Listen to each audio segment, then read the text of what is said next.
Hello everyone, আসসালামু আলাইকুম। আশা করি সবাই ভালো আছো এবং সুস্থ আছো। তো আমাদের প্রথম কেমিস্ট্রি লেকচারে সবাইকে স্বাগতম। আমরা আজকে যে বিষয়টা নিয়ে আলোচনা করব ওটা হলো কি কেমিস্ট্রি ইলেকট্রনের ক্ষেত্রে যে অরবিট ভার্সেস অরবিটাল, প্রধান শক্তি স্তর, তারপর হলো কি শেল সাবশেল, এগুলোর মধ্যে ডিফারেন্সটা। তো আসলে এগুলো দ্বারা মেনলি কী বোঝায়, অর্থাৎ মেনলি এই শেল, সাবশেল, অরবিটাল এগুলো মেনলি একটা ইলেকট্রনকে চিনতে বা ইলেকট্রন কোন জায়গায় আছে ওটা জানতে প্রকাশ করা হয় বা ব্যবহার করা হয়। তো এই ডিফারেন্সটা নর্মালি কেমনে বোঝা যায় ওটা বলছি, আর এগুলো কি ওটাও বলতেছি। প্রথমে আমি হিসেব করব একটা মানুষ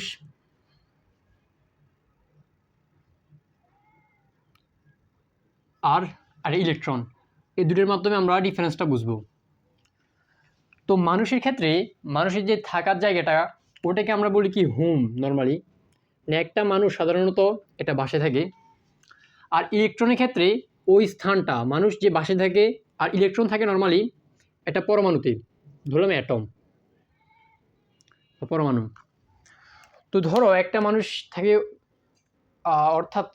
এটাকে আমরা আরও সহজে বলতে পারি যে একটা মানুষ কোন জায়গায় আছে বা আইডেন্টিফাই করার জন্য বা একটা মানুষকে পেতে আমরা যে কাজটা করব, ঠিক ইলেকট্রনকে পেতে বা ইলেকট্রন কোন জায়গায় আছে তা নির্ধারণ করতে আমি যে এগুলো বলছিলাম ওগুলো ব্যবহার করা হয়।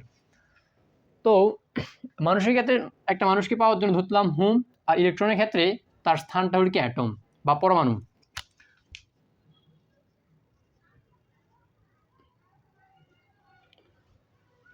তো একটা হোম ধরলাম, এই মানুষের ক্ষেত্রেই একটা মানুষ তো একটা বাসা আছে।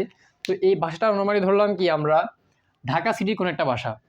তো ঢাকা সিটির কোনো একটা বাসায় আসলে বা একটা বাসার কথা বললে বা একটা অ্যাড্রেস দিলে ওই মানুষকে নির্ণয় করতে সঠিকভাবে নির্ণয় করা যাবে না, কারণ ধরলাম একটা হোমের কথা বললাম।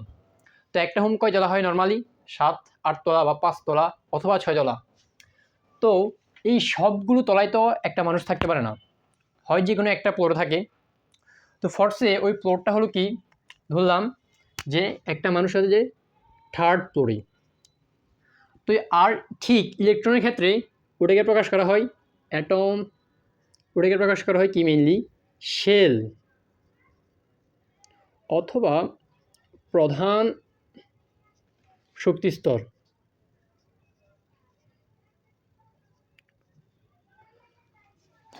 Third third floor.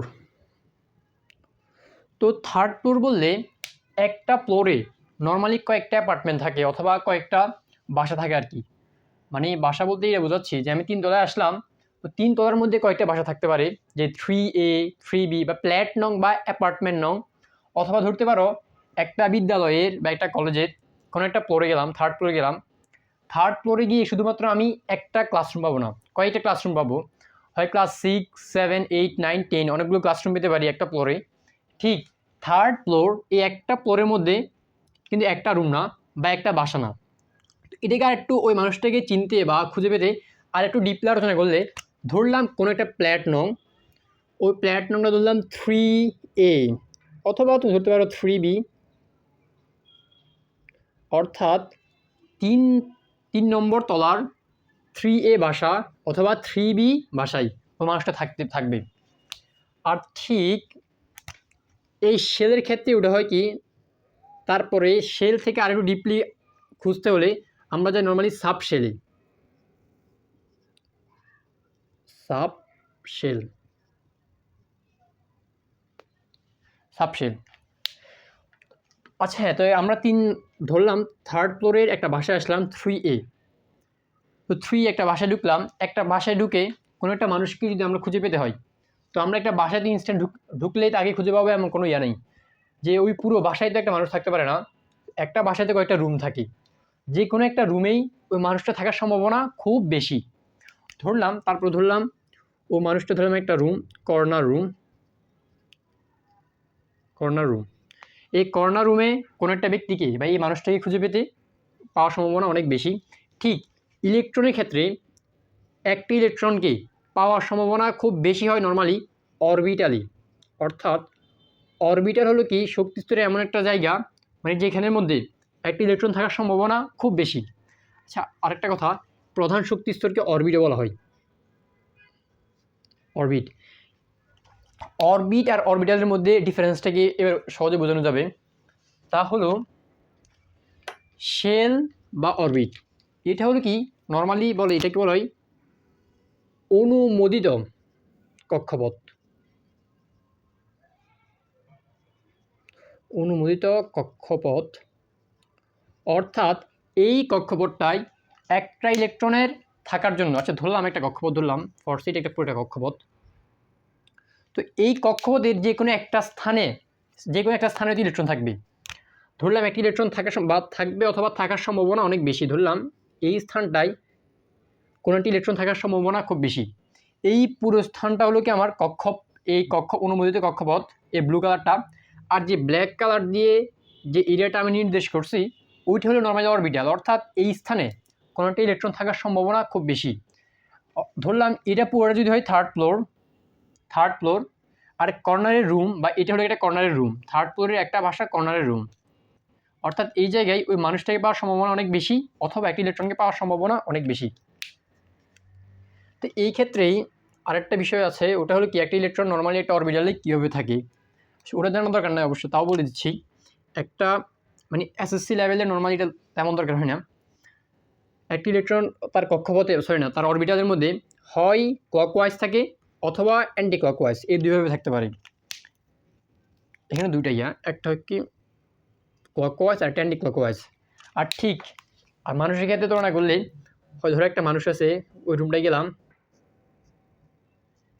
ওই মানুষটা হয় উত্তরে দক্ষিণে শুয়ে আছে অথবা পূর্ব পশ্চিমে শুয়ে আছে, যেরকম তার সাথে তুলনা করে হিসেব করতে পারি একটা ইলেকট্রন তার যেই একটা অরবিটাল আছে ওই অরবিটালে কীভাবে আছে, যেই সে কি অ্যান্টি ক্লকওয়াইজ নাকি অ্যান্টি ক্লকওয়াইজ।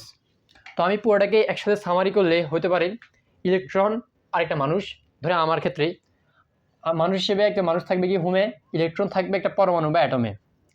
তো এই হোমের মধ্যে টোটাল একটা হোম মানে পুরো একটা প্ল্যাট বা একটা বাসা ধরতে পারো।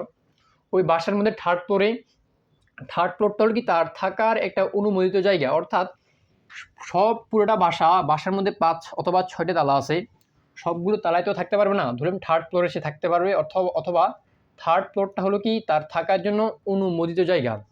ঠিক ইলেকট্রনের ক্ষেত্রেই তার অনুমোদিত জায়গা বা কক্ষপথ হলো কি একটা শেল বা এটাকে প্রধান শক্তি স্তর বলে অথবা অরবিটও বলে, নট অরবিটাল, অরবিট। তো থার্ড ফ্লোরে গেলে আরও স্পেসিফিকভাবে জানার জন্য একটা মানুষের জন্য আমরা যে কোনো একটা প্ল্যাট নিব, ওটা হতে পারে 3A অথবা 3B। ঠিক ইলেকট্রনের ক্ষেত্রে ওই শেল থেকে আর একটি স্পেসিফিকভাবে তার লোকেশনে জানার জন্য আমরা সাব শেলে যাই, সরি। আর এই প্ল্যাটের একটা নির্ধারিত রুম, ধরে এটা আমার কর্নার রুমে আমি আছি, আর ইলেকট্রন বা কর্নার রুমে আমি আছি বা আমার থাকার সম্ভাবনা অনেক বেশি, তো আমি কর্নার রুমে তো নাও থাকতে পারি। ঠিক ইলেকট্রনের ক্ষেত্রে তার থাকার সবচেয়ে বেশি সম্ভাব্যতা থাকে অরবিটালের মধ্যে, সবচেয়ে বেশি সম্ভাব্যতা, অর্থাৎ 95% অলমোস্ট। আর ওই কর্নার রুমে হয়তো আমি শুয়ে আছি উত্তর দক্ষিণে অথবা দক্ষিণে উত্তরে বা পূর্ব পশ্চিমে, ঠিক ইলেকট্রন অরবিটালে থাকতে পারে হয় ক্লকওয়াইজ অথবা অ্যান্টি ক্লকওয়াইজ। তো আশা করি আজকে যে আলোচনাটা করলাম এটা অনেক কনফিউশনের একটা ব্যাপার, আশা করি আমি বুঝাতে পারছি। সবাইকে ধন্যবাদ, ভালো থাকবা, সুস্থ থাকবা, আসসালামু আলাইকুম।